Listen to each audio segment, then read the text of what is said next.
Hey curl friends, and welcome back. So today I'm going to show you guys how to make your cornrow braids look fresh and less frizzy. So before we get into my tips and tricks on how to refresh your braids, we're going to go ahead and figure out the causes for frizz in the first place, and also what is frizz. So frizz for natural hair, especially kinky, curly, coily hair, our hair is naturally dry and thirsty. So imagine locking away something that's super dry away from moisture or daily manipulation. Your hair is extremely dry, which is causing it to frizz up and pretty much act up, and we need to get it together. We got to tame it. So the main causes for frizz, especially with protective styles or natural hair, a lot of times is friction. Friction can be coming from anything. It can be coming from your collars on your shirt, the cotton texture of your clothing in general. This hair is like swinging and swaying all over this black t-shirt, which is made of cotton, which is going to dry out my hair.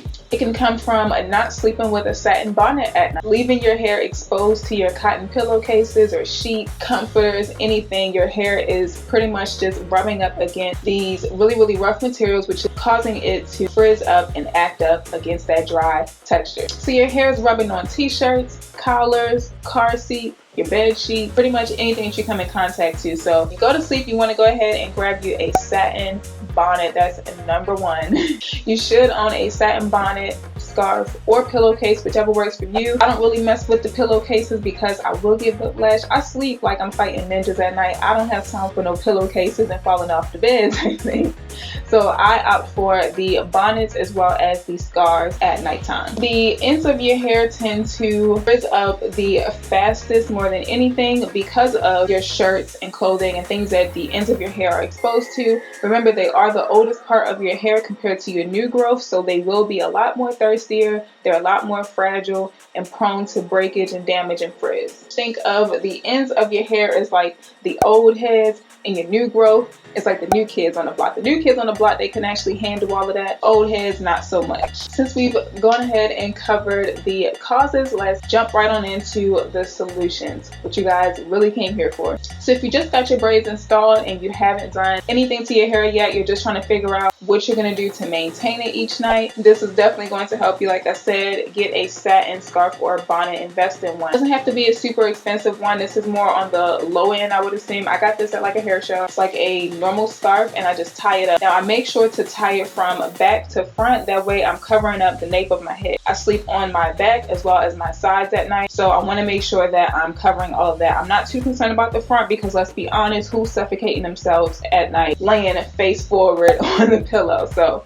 my main concerns are the nape of my neck, very fragile, my edges, and all this hair around here. So I go ahead and do that. If the hairstyle doesn't have extensions or anything, or if it's like a less bulkier hairstyle, I can opt for this bonnet. Not bonnet. This satin cap does not move at all at night. It has a pretty tight elastic band, and this is a size small, I believe, so it fits my head really nice and snug at night. The last thing you want to do is spend all this money on getting your hair done from a stylist, or spend a whole bunch of money on these nice, exotic, expensive natural hair products and just be wasting all the product on your cotton sheets, pillowcases, and clothing. You want to make sure that you're locking in that moisture. And if the damage is already done, I'm already looking out for you. Myth buster. A lot of girls like to opt for the braid sheen sprays.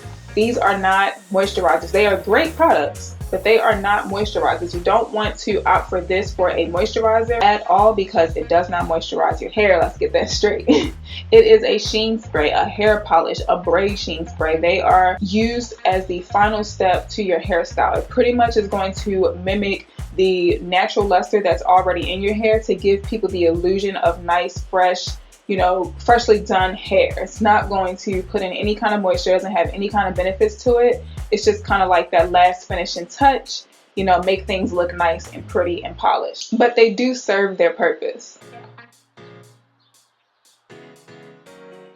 So instead of opting for those for moisturizers, let's get some real moisturizers. Now you can use regular water bottles, water spray bottles, and just spray water onto your hair. It gets really hot down here, so a lot of times I will do this when I start getting like headaches from the heat and the humidity. I'll definitely do that. Or your other option is to go for a water-based moisturizer or water-based leave-in. If your product is not water-based. It's not going to serve the purpose of adding in moisture. Moisture comes from water and water only.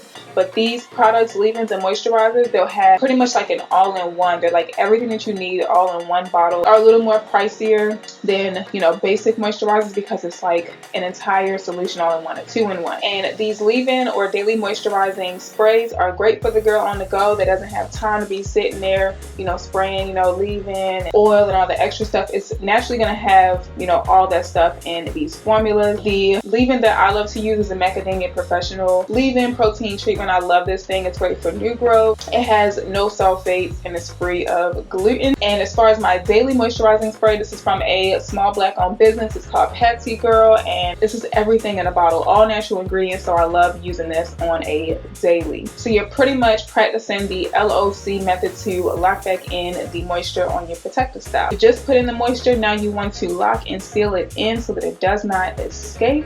And oil is great for this. Two of the main oils that are really common for locking in moisture is argan oil and olive oil. If you can get your hands on any of those or a mixture of oils, and it'll pretty much do the trick. I love to go for this Super Ego oil from Caraveda, another black owned business. It's really good for new growth and regrowth and just getting your hair nice and flourished. I love it for protective styles. So you want to use this as your second to last step.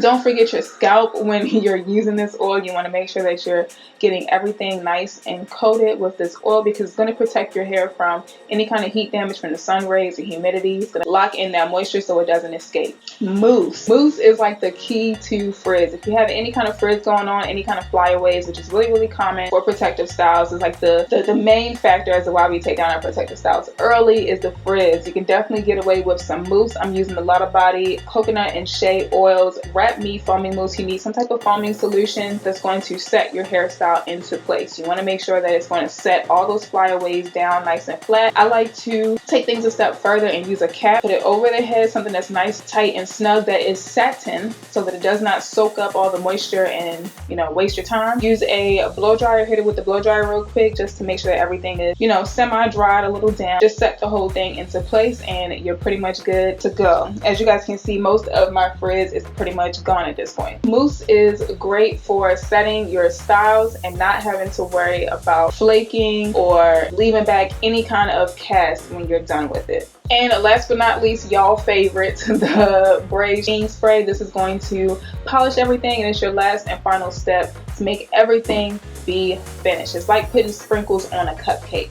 It's the last and final step. So I really hope that you guys enjoy learning how to take care of your cornrows, how to make them look more fresh and less frizzy in just a few quick steps. I hope that you guys are enjoying your protective style and I'll see you guys in the next video. Bye.